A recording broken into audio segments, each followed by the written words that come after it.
Hi అండి, welcome to my channel. ఈరోజు మీకు మసాలా మిల్ మేకర్ పలావ్ ఎలా చేయాలో చూపించబోతున్నాను. ముందుగా తరిగి పెట్టుకున్న ఉల్లిపాయ ముక్కలు, పచ్చిమిరపకాయలు, బఠానీలు, కొత్తిమీర, కరివేపాకు, మసాలా దినుసులు, ఒక బౌల్లో పెరుగు తీసుకొని అందులో 1/2 టీ స్పూన్ పసుపు, 2 స్పూన్స్ కారం, రుచికి సరిపడా ఉప్పు,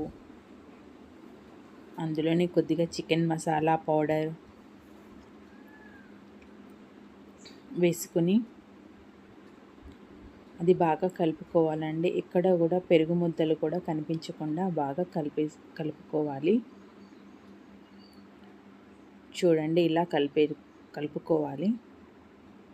అలాగే స్టవ్ ఆన్ చేసుకొని కొద్ది వాటర్లో మిల్ మేకర్ వేసి ఒక 5 మినిట్స్ వెయిట్ చేసి ఆ వాటర్ మొత్తం తీసేయాలండి. ముందుగా మసాలా మ్యాగ్నేట్ చేసుకున్న దాంట్లో మిల్ మేకర్ కూడా వేసుకొని కొద్దిగా మ్యాగ్నేట్ లాగా చేసుకోవాలి.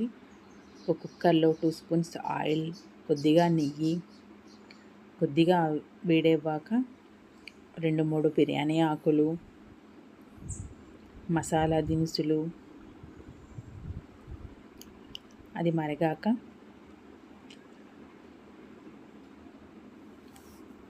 అందులోని ఉల్లిపాయ ముక్కలు కొద్దిగా గోల్డెన్ కలర్ వచ్చేంత వరకు వేగనివ్వాలి. అందులోనే కొద్దిగా అల్లం వెల్లుల్లి పేస్ట్, కొద్దిగా పచ్చివాసన పోయేంత వరకు వేడి చేసుకోవాలి. అందులోని పచ్చిమిరపకాయలు, బఠానీలు వేసుకొని కలుపుకోవాలండి. కొద్దిగా కొత్తిమీర,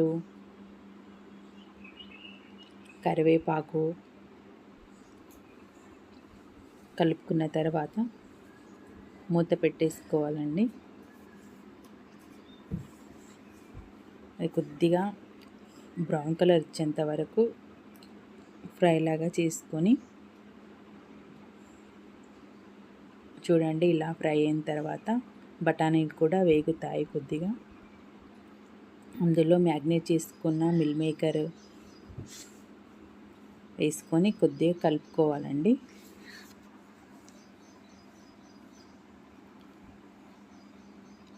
తర్వాత కుక్కర్ మూత పెట్టేసుకొని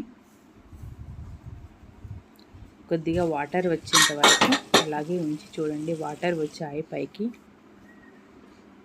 ఇలా వచ్చిన తర్వాత కొద్దిగా కలుపుకొని అందులోనే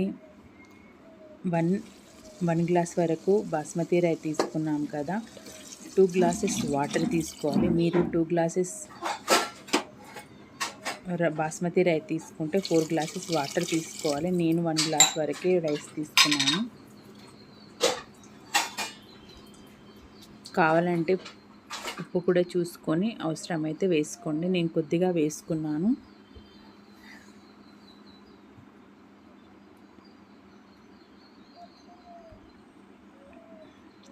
ఇలా కలుపుకొని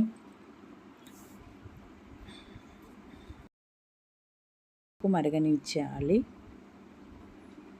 ఇలా మరిగాక ముందుగా నానబెట్టుకున్న బాస్మతి రైస్ని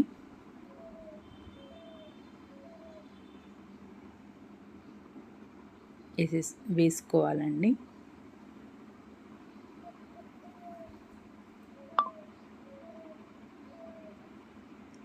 చూడండి, ఇలా వేసుకొని కలుపుకొని తర్వాత కుక్కర్ మూత పెట్టేసుకోవాలండి. ఒక 2 విజిల్స్ వచ్చేంత వరకు విజిల్స్ పెట్టుకొని తర్వాత ఇలా చూడండి, వేడి వేడి పలావ్ రెడీ అండి. ఒకవేళ మీకు నచ్చితే ట్రై చేయండి. Please like, share, subscribe.